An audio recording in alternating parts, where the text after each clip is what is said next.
نور محمد صلى الله لا إله إلا الله. الحمد لله رب العالمين، والصلاة والسلام على رسول الله الأمين وعلى آله وأصحابه ومن دعا بدعوته واستنى بسنته إلى يوم الدين. أما بعد, respeitados irmãos, Allah subhanahu wa ta'ala diz no Qur'an al-Karim, precisamente no Surat Nuh alayhi salam: وَقَالُوا لَا تَذَرُنَّ آلِهَتَكُمْ ولا تذرن ودا ولا سواعا ولا يغوث ويعوق ونسرا. Estimados irmãos, a nossa conversa de hoje vai ser em torno deste versículo 13 do Surat Nuh.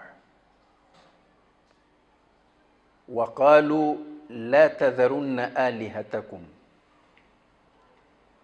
Quem é que disse isto? وَقَالُوا لَا تَذَرُنَّ آلِهَتَكُمْ, e eles disseram: não abandonem os vossos deuses. Aliha, que é plural de ilah, que é Deus, divindade. Então, eles disseram: não abandonem os vossos deuses, não abandonem as vossas divindades. Quem está a dizer isto? Quem são estes que disseram isto também? Em que momento eles disseram isto? Tudo isso vamos saber daqui a pouco tempo. وَلَا تَذَرُنَّ وَدًّا وَلَا سُوَاعًا وَلَا يَغُوثَ وَيَعُوقَ وَنَسْرًا. Também não abandonem. Eles primeiro falaram de uma forma geral: não abandonem os vossos deuses, e especificaram esses deuses: Waddan, Suwa'an, Yaghutha, Ya'uqa wa Nasra. São nomes dos deuses. Estimados irmãos, em que momento isto ocorreu? Primeiro, quem está aqui a falar é Nabi Nuh. Nabi Nuh foi o primeiro mensageiro enviado por Allah para guiar a humanidade. Então, ele está a queixar-se, a dizer a Allah: ó Allah, estes descrentes aconselham-se uns aos outros para não abandonarem os seus deuses. Especialmente não abandonar estes 5 deuses, que é Waddan, Suwa'an, Yaghutha, wa Ya'uqa wa Nasra. São nomes. De onde é que vieram estes deuses? E que nomes são estes? Estimados irmãos, para conhecermos mais ou menos a história, temos que voltar para as origens. Quando Allah subhanahu wa ta'ala criou Adam alayhi salam e ordenou os anjos para que se prostrassem diante dele, todos eles prostraram-se, fizeram síjda, menos uma criatura. Foi o Shaitan. Iblis não fez síjda. E Allah depois, conforme conhecem, perguntou por que ele não fez síjda, eles que não são melhor que ele, e depois foi amaldiçoado, foi expulso da misericórdia de Allah. O Shaitan, antes de abandonar o local onde foi expulso, pediu uma coisa a Allah: قال ربي فأنظرني إلى يوم يبعثون. Oh Allah, deixa-me viver até o dia em que fores ressuscitar as tuas criaturas. Allah respondeu-lhe: قال إنك من المنظرين إلى يوم الوقت المعلوم. Tu serás dos que serão deixados viver. إلى يوم الوقت المعلوم, até o momento prefixo, o momento em que Allah determinou. Veja o que o Shaitan pediu. Disse, إلى يوم يبعثون, deixa-me viver até o momento em que eles forem ressuscitados. Allah não disse que, olha, vou te deixar viver até o dia da ressurreição, não. Vou te deixar viver até o dia que eu marquei, que viverás. O que o Shaitan queria? Queria evitar a morte. É que depois da ressurreição não há mais morte. Allah diz que não, tu também vais morrer. Bom, seja qual for, é um tempo longo para o Shaitan poder trabalhar. Então ele disse, proferiu uma ameaça, não em relação a Allah, em relação à criatura humana. قال رب بما أغويتني. Oh Allah, por me teres expulso da sua misericórdia por causa desta criatura, لأزينن لهم في الأرض ولأغوينهم أجمعين. لأزينن, a palavra tazyin significa abrilhantar, tornar uma coisa feia, uma coisa bonita e atrativa. Isso é que se chama tazyin. Porque uma coisa que tem beleza natural não precisa de ser mais embelezada. Ela, por natureza, já é bonita. Mas uma coisa feia, sim, podemos embelezar para parecer bonito. Mas, no fundo, é um perigo. Então, o Shaitan diz que, olha, eu vou abrilhantar para eles. لَأُزَيِّنَنَّ لَهُمْ فِي الْأَرْضِ. Aonde? Na terra. وَلَأُغْوِيَنَّهُمْ أَجْمَعِينَ. E vou desviar todos eles. إِلَّا عِبَادَكَ مِنْهُمُ الْمُخْلَصِينَ. Excepto os teus servos escolhidos. Então Allah disse, قَالَ هَذَا صِرَاطٌ عَلَيَّ مُسْتَقِيمٌ. Esta é a senda reta que conduz até mim. إِنَّ عِبَادِي لَيْسَ لَكَ عَلَيْهِمْ سُلْطَانٌ. Os meus servos prediletos, tu não tens autoridade sobre eles. إِلَّا مَنِ اتَّبَعَكَ مِنَ الْغَاوِينَ. Excepto os extraviados que te seguirem. Então havia aqui uma promessa do Shaitan para desviar a raça humana da senda reta. Então havia senda reta. O Shaitan prometeu desviar. Esta foi a origem. Depois Allah criou Adão, depois criou Hawa, e assim a humanidade começou a se multiplicar a partir de Adão e Hawa. Como é que esta comunidade vivia? Estamos a falar das primeiras gerações humanas, os primeiros homens que habitaram a terra. No Surat al-Baqarah, Allah diz, fala-nos exatamente como é que as primeiras comunidades viviam. Diz, كان الناس أمة واحدة فبعث الله النبيين مبشرين ومنذرين وأنزل معهم الكتاب بالحق ليحكم بين الناس فيما اختلفوا فيه.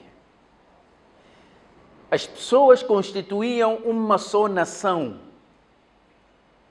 Então Allah enviou os profetas, an-Nabiyyin, como admoestadores, como alvissareiros e admoestadores, para anunciarem as boas novas e avisarem sobre o castigo que virá para aqueles que se desviarem do caminho. Estimados irmãos, a pergunta aqui é, quando é que Allah enviou os profetas? Enviou os profetas para que as pessoas eram uma só nação? O que é que significa uma só nação na linguagem do Corão? Uma só nação na linguagem do Corão não tem nada a ver com a noção que nós temos hoje. Quando se diz uma só nação, por exemplo, a nação moçambicana, a nação angolana, não é nada disso. Eles constituíam uma só nação, isto é, tinham uma só religião e um só culto. Estavam unidos sobre uma mesma religião. Abdullah ibn Abbas, ao fazer tafsir deste versículo de Surat al-Baqarah, ele diz o seguinte: كان بين آدم ونوح عليهما السلام 10 قرون. Entre Adam e Nuh, estes dois profetas, entre Adam e Nuh existiram 10 gerações. 10 قرون. A palavra Qurun é plural de Qarn. E a palavra Qarn, na língua árabe, pode significar uma geração, um grupo de seres humanos que vivem um determinado período de tempo. Também pode significar uma quantidade de anos, de 100 anos. Mas no contexto do Corão, a palavra carne aqui não pode ser traduzida por uma quantidade de anos, que é século. Não. Ela deve ser traduzida no sentido de geração, conjunto de pessoas que vivem um período de tempo. Por quê? Porque 100 anos, de acordo com a nossa contagem, não vai fazer muito sentido para aquelas pessoas que o normal do tempo que eles viviam era 800 anos, 900 anos, até 1000 anos. Nabi Adam viveu 1000 anos. Um dos seus filhos viveu 900 anos. Este que viveu 900 anos foi precisamente o pai de Nabi Nuh. Viveu 900 anos. Há um outro que viveu 800 e tal anos. Um dos filhos de Nabi Adam chamava-se Shith. Na Bíblia vem com o nome de Set. Não é Set, número 7, não. Agora, Adam era profeta? Sim. Um sahaba perguntou ao Nabi ﷺ: Ya Rasulallah, akana Adam nabiyan? Adam era profeta? Ele disse que não, nabiyun mukallam. Era um profeta que recebia, quer dizer, Allah falava com ele. Então, aqui o versículo diz: Kana nasu ummatan wahida. As pessoas constituíam uma só nação, isto é, tinham uma só religião. E esta religião que eles tinham, naturalmente receberam e herdaram de Nabi Adam. Qual era a religião de Nabi Adam? A religião de Nabi Adam não era a idolatria, era Tawhid. A crença num único Deus, isto é, monoteísmo. Foi isso que ele passou para os seus filhos. Porque Adam era profeta, antes da sua morte, a profecia passa para o seu filho. Ele teve Qabil e Habil, 2 filhos de Adam, mas tinha mais filhos. Então Qabil mata o seu irmão, Habil, é uma outra história. Depois da morte de Habil, Hawa teve outro filho para Adam chamado Shith. Shith era profeta. Recebeu 50 páginas, de acordo com o hadith do Nabi alayhi salatu wassalam. Recebeu uma revelação.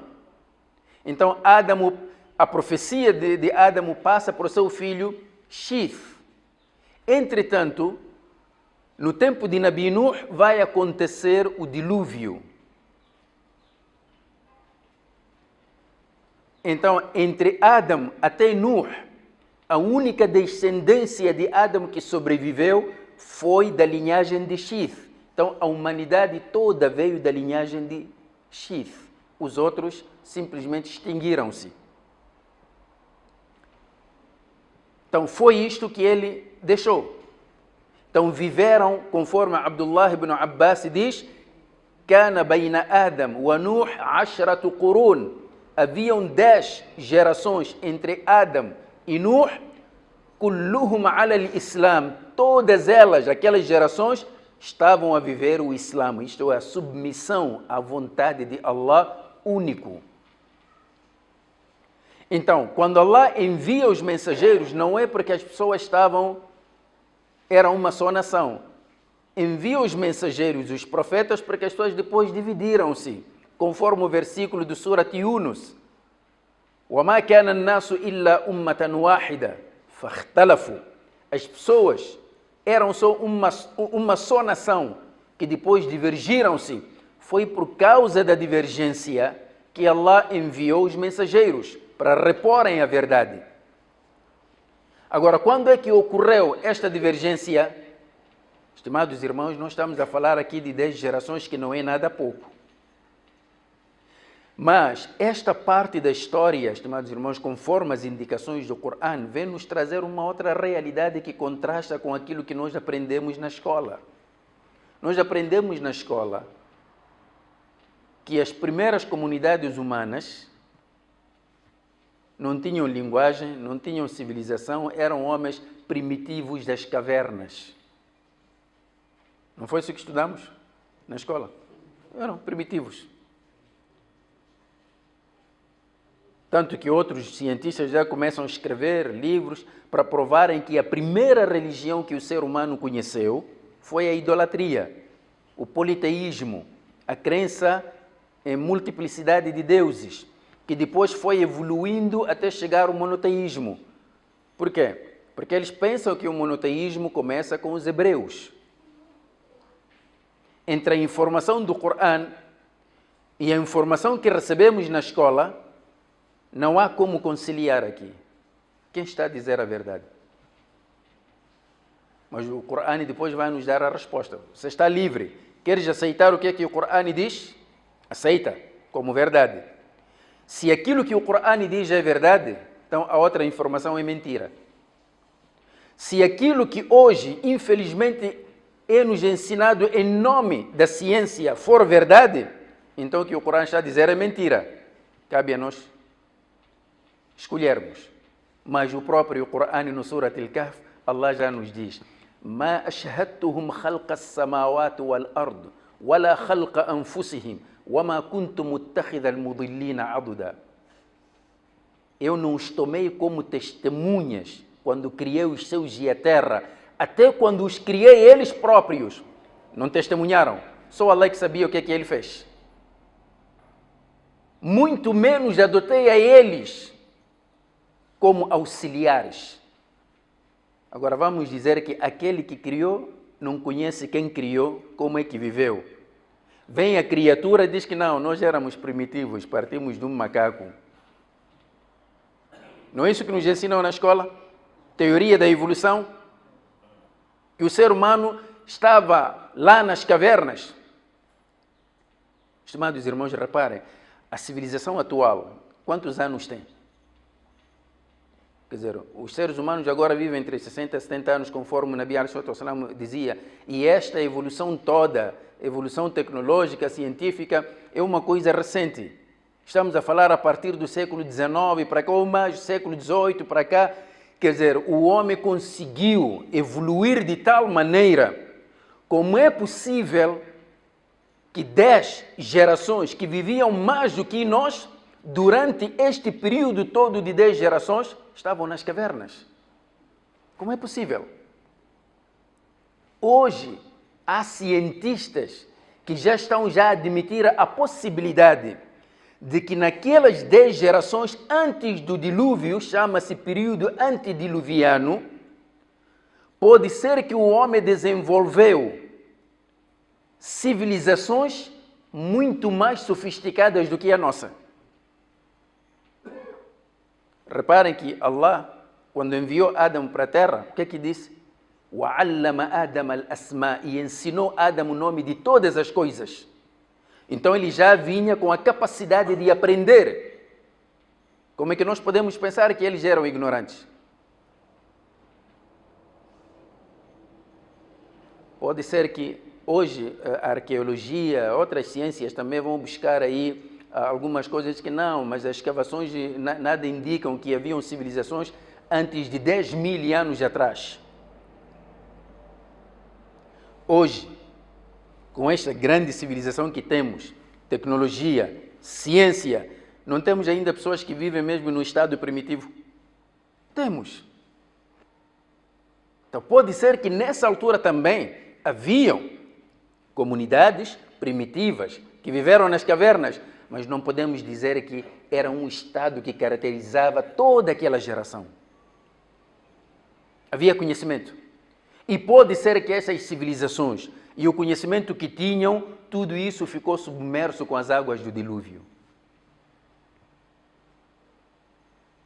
Então, o que aconteceu, teria prometido desviar a raça humana. Mas como é que ele vai fazer isso? Shaitan, uma das suas características, Shaitan é uma criatura com muito sobre. Se há uma criatura que tem sobre, é o Shaitan. Ele não tem pressa. O importante para ele não é o tempo que leva. O importante é o objetivo que ele quer alcançar. Às vezes nós não temos esse sobre que o Shaitan tem. Vejam como é que ele fez.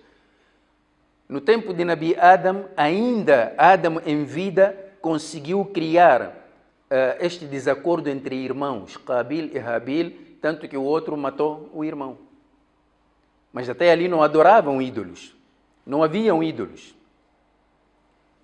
Então, Adam morre, a profecia passa para Shith. Shith morre, a profecia passa para Nabi Idris. Ainda não chegou Nabi Nuh.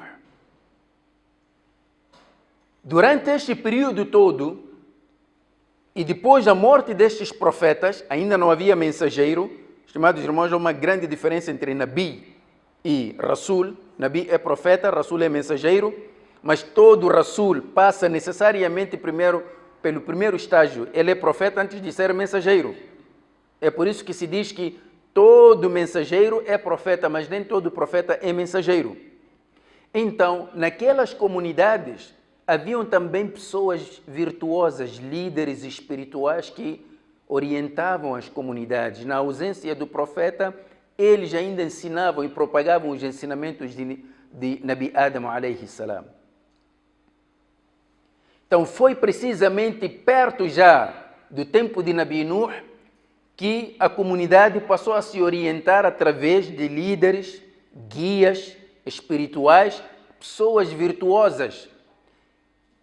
E eram 5.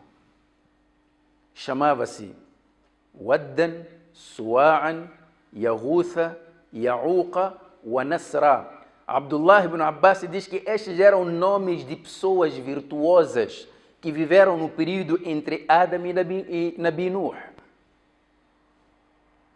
Então, estes eram os guias espirituais. Depois da morte de Shith, que era profeta, da morte de Nabi Idris, que era também profeta. Então, estes ficaram já a guiar. Praticamente era só para recordar as pessoas. Eram os álимos da época. E as pessoas, qualquer um que quisesse aprender sobre o seu din, ia ter com essas pessoas. Então, a comunidade começou já a criar amor por essas figuras. Eram referências. Eram referências. Quando essas 5 pessoas morreram, já muito mais tarde, sabe que o trabalho do Shaitan é fazer o waswas, al-waswas al-khannas. O waswas é aquele que vem sussurrar nos corações. Ele prometeu a brilhantar. Começou a incutir estas ideias nas mentes fracas. Vocês, estas pessoas morreram. Normalmente você pensa que está a ter uma ideia muito bonita, mas tens que ver exatamente no que vai dar essa ideia. Então começaram as pessoas a pensar, mas já morreram estes nossos guias espirituais, agora ficamos com quem? Mas que tal se nós esculpíssemos imagens, fazer estátuas deles como recordação? Sempre que olharmos para estas figuras, nós vamos sentir mais vontade de fazer a ibada. E vão ser referências, nossos filhos vão poder ver, estão a ver aquele fulano, aquele era fulano, aquele era fulano. Tá, não há mal nenhum. Normalmente o Shaitan começa assim, não há mal nenhum. E como vos disse que o Shaitan tem sobre, naquela altura esculpiram imagens daquelas 5 pessoas. Mas não foram adoradas. Aquilo era só chegar, recordar, mashallah, era assim, mashallah, e fazer a ibada. Foi o primeiro estágio. O que lhes levou a fazer aquelas imagens? Era o amor que eles sentiam para aquelas pessoas. Portanto, qualquer coisa você tem que moderar, até no amor também. Quer dizer, você não pode dizer com ele, mashallah, tenho este meu alho, meu este aqui, dou minha vida por ele, não dá. Modera. Você dá a sua vida por Allah. Da sua vida pelo Nabi. Isso sim. Cuidado, porque às vezes esse respeito, não é? E esse amor é o ponto fraco por onde o Shaitan passa e transforma de amor, de respeito para veneração. Então você começa a rejeitar o hadith do Nabi por causa da palavra do teu Maulana. As coisas começam assim. Até aí não estás a adorar. Então eles fizeram isso. Ficavam ali sentados. Quando aquela geração passou, veio uma outra geração dos seus filhos, netos, bisnetos. Nossos pais respeitavam esses ânimos. Talvez eles tinham algum poder, ainda não adoraram. Aqueles era só para recordação. Esta nova geração diz que, não, além de recordação, estes aqui também talvez tinham algum poder, eram intermediários entre as criaturas e Allah. Que tal? O Shaitan está a conseguir. Não. Morre aquela geração, vem uma outra geração. Começam a pensar, o Shaitan então vai. E diz, vocês acham que os vossos pais viviam na fertilidade, não é? Na abundância, as coisas estavam tão bem, não havia divergência. Vocês acham que eles tinham isso por quê? O segredo era isso, adoravam estes ídolos. Eles já não estão a olhar como simples figuras, estão a olhar como ídolos, deuses. Estamos agora a falar do tempo de Nabi Nuh. Pela primeira vez o shirk entra no mundo por esta via no tempo de Nabi Nuh. O que é que estamos aqui a dizer? Que o que existia antes, a primeira crença que o ser humano conheceu foi a crença na unicidade de Allah, um único Deus sem parceiros. O shirk não foi um desenvolvimento do monoteísmo. Nem o monoteísmo foi uma evolução do politeísmo. Não. O shirk entrou como uma doença intrusiva. O normal é você ter saúde. Então não podes pensar que a saúde que tens hoje evoluiu a partir de uma doença que já tinhas. Não. Saúde é saúde, doença é doença. Shirk, idolatria, é doença, é um desvio.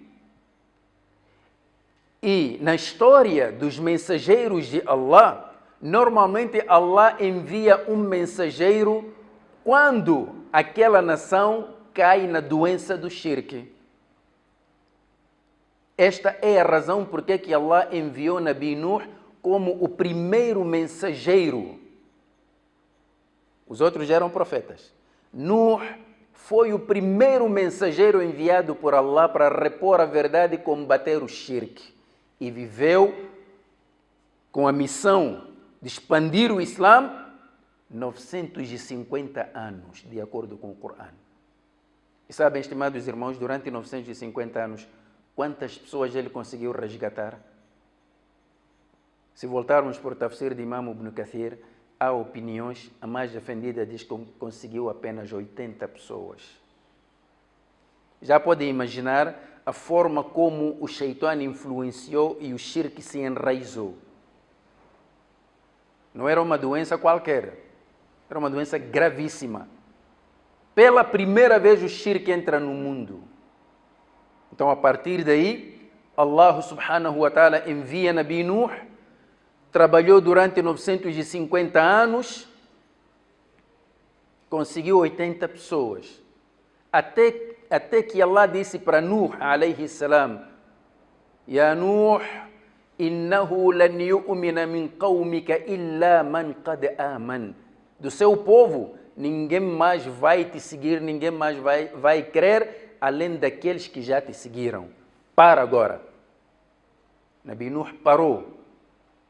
O que vou fazer, ya Allah? Agora muda, já não chama mais ninguém. Agora preocupa-te com outra coisa. Prepara a arca. Então aqueles descrentes passavam por Nuh enquanto construía a arca. Vejam lá, diz que era profeta este. Ontem vinha aqui nos convidar para o Islã. Hoje já virou carpinteiro. Depois diziam, Ya Nuh, tu estás a construir a arca aqui, o mar está muito longe, não é não ter cabeça?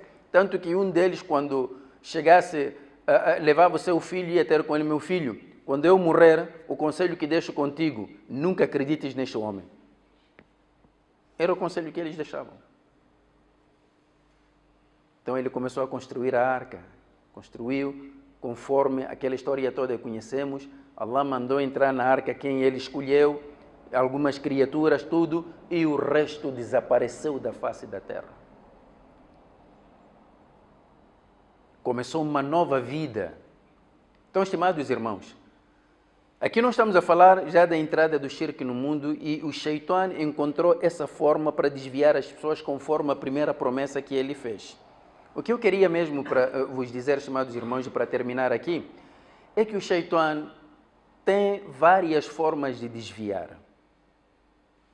E ele também sofistica as suas técnicas de desviar. Ele evolui. Talvez neste século XXI, as técnicas do Shaitan também estão a acompanhar a mesma evolução. É só olhar para as redes sociais, a maneira como as pessoas se perdem. Obra de Shaitan. Ele usa essas formas.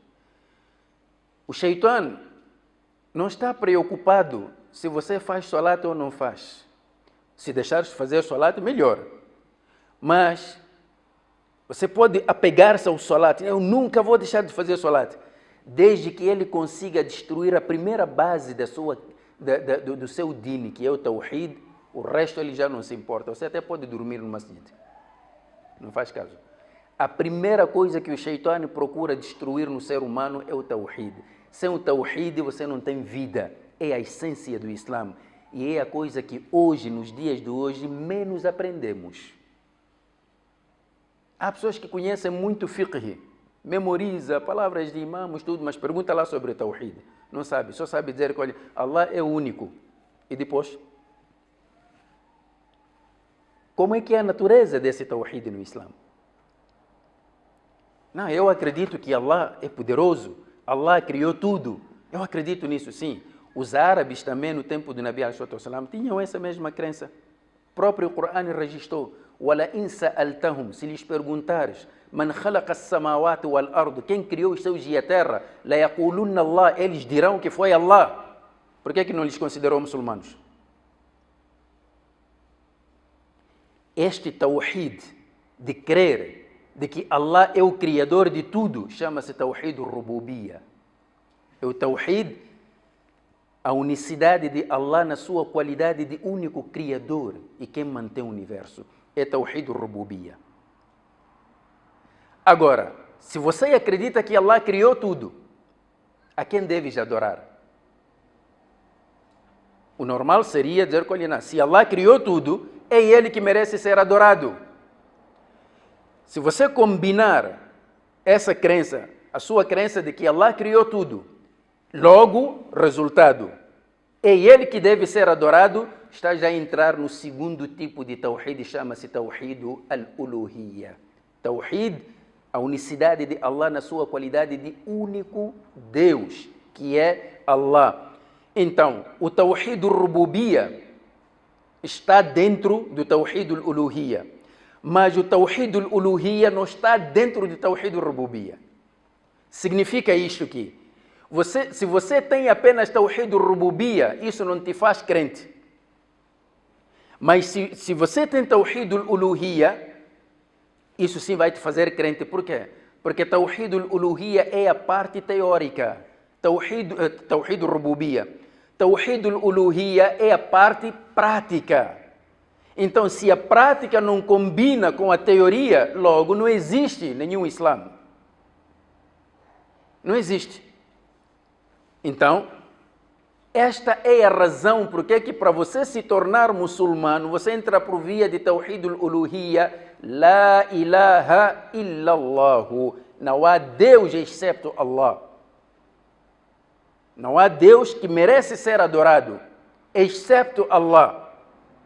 Então, se você acredita de que Allah é o Criador e é Ele o único que deve ser adorado, logo vais acreditar que Ele tem as qualidades mais perfeitas. Tem os nomes mais gloriosos. Estamos a entrar no terceiro tipo de tawhid, que é tawhid al-asma'i wa-sifat. As nossas crianças aprendem isto na madrasa. Nós que frequentamos as mesquitas conhecemos isto? Ou só sabemos que não, eu gosto de Allah, mashallah. Tá bem, tawhid al-uluhiyya como é que é? Tawhid al-rububiyya. Agora, tawhid al-uluhiyya é a parte teórica, conforme explicava. Acreditar que Allah é o Criador, Ele tem poder, tudo acontece com a vontade de Allah, isso é tawhid al-rububiyya. Agora, adorar a Ele significa tudo que é ibada deve ser só dedicado a Allah. Vou dar um exemplo. Você está a trabalhar. O trabalho é um meio de rizq. Allah sustenta-te através do trabalho. Estás a trabalhar numa empresa. De repente, por alguma razão, aquela empresa despediu-te. Senhor, jazakallah khairan pelo tempo que trabalhaste, mas nós já não precisamos de si, podes ir para casa. Você sai dali triste, começa a pensar, e agora? Como é que eu vou sobreviver? Meu rizq, como é que é? Comecei já os curandeiros, tudo, porque tem que manter aquela posição, senão a tua vida já está completamente arruinada, porque você perdeu aquele rizq. O que é isto? Shirk. Será que Allah só dá-te rizq por aquela via? Ou você acredita que, pronto, Allah disse uma coisa no Corão, وَمَا مِنْ دَابَّةٍ فِي الْأَرْضِ إِلَّا عَلَى اللَّهِ رِزْقُهَا. Não há nenhuma criatura na face da terra cujo sustento não esteja nas mãos de Allah. Você acredita nisso ou não?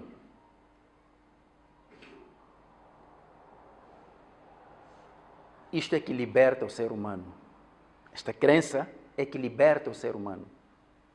Se eu estou aqui no dunya, foi Allah que me trouxe. Só vou sair daqui no dia que Ele bem entender que eu saia. Não há mais força. A partir daí o muçulmano já não vê necessidade de ir ao curandeiro para fazer coisas, matar aquele, para ele ficar... Não há. São superstições. São reflexos do shirk. Então, o Shaitan procura precisamente esvaziar do coração e da mente do crente esta base. Porque é sobre esta base que se constrói o Islã. Depois dele destruir isto, podes ser o que tu quiseres, podes dormir 24 horas na mesquita, fazer tahajjud, ele sabe que não vai te servir nada. Tudo é vazio, na ausência do tawhid. Na ausência do tawhid. É a coisa que nós não estamos a investir, estimados irmãos. Não estamos a investir. Então dizia que o Shaitan usa várias formas. Se no tempo de Nabi Nuh usou aquela coisa de que, olha, gostamos destas nossas figuras, tudo, nos nossos tempos pode usar outra coisa também. Há muita coisa, falar de Tawhid é a vida. O Nabi ﷺ ficou 13 anos só a ensinar Tawhid. Mas não significa que quando ele chegou em Medina o Tawhid parou. Até em Medina começou também a fazer o Tawhid.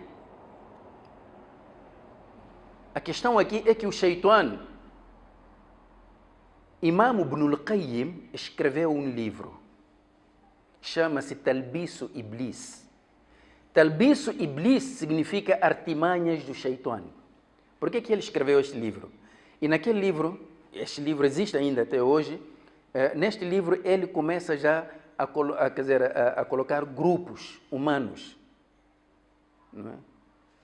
Álimos, políticos, comerciantes, empresários, enfim, cada grupo social ele traz e depois ele explica cada um destes grupos como é que o Shaitan desvia cada grupo, não usa a mesma técnica.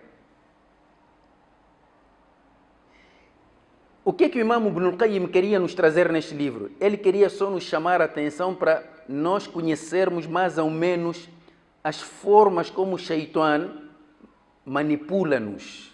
Porque se você conhece, facilmente vais identificar.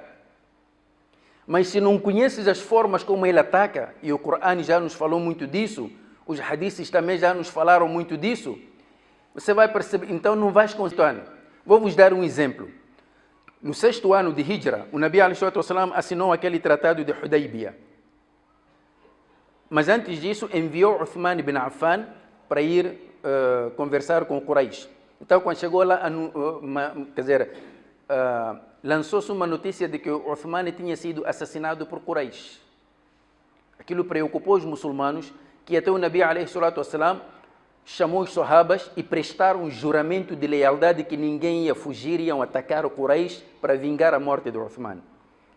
Então, esse juramento de lealdade foi feito debaixo de uma árvore, na zona de Hudaybiyah. Então, Allah subhanahu wa ta'ala, no Surat al-Fath, revelou, disse: لَقَدْ رَضِيَ اللَّهُ عَنِ الْمُؤْمِنِينَ إِذْ يُبَايِعُونَكَ تَحْتَ الشَّجَرَةِ. Allah está satisfeito com os crentes quando prestavam um juramento de lealdade contigo debaixo da árvore. Sabe mais tarde o que aconteceu? Abdullah ibn Umar saía de Medina, carregava água para ir regar aquela árvore. Diz que foi aqui onde o Nabi sentou. E Allah disse que Allah ficou satisfeito com os crentes debaixo desta árvore. Então ele ia regar. Abdullah ibn Umar. Entretanto, Umar ibn al-Khattab saiu um dia com machado, foi cortar aquela árvore. Quando perguntaram: "Ya Amir al-Mu'minin, fizeste isso por quê?" Diz que porque eu tive medo do Shaitã incutir nos vossos corações, passariam a adorar esta árvore. Cortou. Já viram, estimados irmãos? Ele percebeu as artimanhas do Shaitã, que ele pode aproveitar essa coisa de amor, entrar. E nos dias de hoje, há uma forma que o Shaitã tem usado bastante, e ninguém escapa. Digo-vos a verdade. Ninguém escapa, ninguém pode dizer que eu nunca. Mentira. A forma que o Shaitã usa nestes dias para nos desviar, qual é? Há não sei se é filósofo, cientista, qualquer que seja, alguns irmãos aqui já conhecem, já ouviram falar de pirâmide de Maslow, né? Abraham Maslow. Ele fez uma pirâmide das necessidades humanas. Então, na base, colocou as necessidades básicas, necessidades fisiológicas e necessidades de segurança. Necessidades básicas é você ter comida, não é? Ter comida, ter segurança, essas coisas todas. E muita gente diz: "Mashallah, este é muito inteligente. Como é que ele conseguiu pensar, fazer esta pirâmide?" Há pessoas que pensam, mas eu digo-vos, antes de Abraham Maslow, Allah já falava disso. Vão ver só no Surat al-Ila fi Quraysh. Allah disse ao Quraysh que eles tinham 2 viagens comerciais. Disse-lhe: "Ila fi Quraysh, ila fihim rihlat ash-shita'i was-sayf." Quer dizer, porque Allah concedeu ao Quraysh estas facilidades comerciais e é dali onde vinha a sua riqueza, como forma de agradecer, o que é que eles deveriam fazer? فَلْيَعْبُدُوا رَبَّ هَذَا الْبَيْتِ. Eles devem adorar o dono desta casa, que é o Kaaba. E trouxe 2 qualidades. Disse: الَّذِي أَطْعَمَهُم مِّن جُوعٍ, aquele que os alimentou da fome, وَآمَنَهُم مِّن خَوْفٍ, e concedeu-lhes segurança. Onde é que estava Abraham Maslow quando Allah revelou isto? O Nabi alayhi salatu wassalam disse num hadith: "Man asbaha minkum aminan fi sirbihi", aquele que dentre vós acordar seguro dentro da sua casa. Mu'afan fi jasadihi, com saúde no seu corpo. Lahu qutu yawmihi, com sustento do seu dia. Faka'annama hizat lahu ad-dunya bihadhafiriha, é como se Allah tivesse trazido o dunya todo aos seus pés. Onde é que estava Abraham Maslow quando o Nabi disse isto? Então, essas necessidades é para permitirem, porque Allah disse que eles deviam adorar o dono desta casa, que lhes deu segurança, que lhes deu alimento. Então, quando Allah te dá segurança, quando te dá alimento, não é para você ficar aí, é para começar a pensar noutras coisas mais altas. E nós, o Shaitã, o que é que faz? O Shaitã não nos deixa sair aqui das necessidades básicas. É por isso que toda a nossa vida, nós só vivemos para satisfazer essas necessidades e morremos antes de completar. Esta é a razão por que nós não evoluímos E logo sempre os outros vêm nos subjugar porque já conseguiram o nosso ponto fraco. O nosso ponto fraco diz assim, olha, o africano, você basta lhe mostrar comida, pronto, ele vai ficar ali submisso. É assim que também os nossos governos, os nossos países são todos colonizados, são todos... A colonização não é só colonização política, até a colonização econômica. Passa exatamente por aí, o que significa que os colonizadores perceberam muito bem a lição do Shaitan. E é isso que usam hoje para nos manterem sempre reféns. A pessoa acordou, não tem tempo de aprender o Corão, não tem tempo de memorizar Hadith, não tem tempo de aprender isto, aquilo, porque acordou é só pão, pão, pão. Até quando? Só no cabre. Então, este pão leva-te a fazer o quê? A primeira coisa que você faz, começas a passar por cima das normas do Islã. Quer dizer, violar as normas do Islã torna-se uma coisa normal e natural. Esse é o primeiro estágio. O segundo estágio é abandonar. Ao abandonar, são essas coisas que assistimos hoje. Não temos muçulmanos que, quando estão aflitos, correm logo para a igreja porque ouviram dizer que vem um profeta aí, está a operar milagres, ele também quer sair da preocupação, corre para aquele profeta. Que ali não me pediram deixar o Islã, eu ainda sou muçulmano, mas também como pede mesmo Deus, eu também vou lá aproveitar. Há maior shirk do que isso? O Shaitan fica satisfeito, estimados irmãos. Então, por isso mesmo, estimados irmãos, falar de Tawhid, o tempo não seria suficiente. Mas o conselho que eu deixo, precisamos investir para conhecermos o Tawhid. Porque sem o conhecimento do Tawhid, não há Islã nenhum. Não há.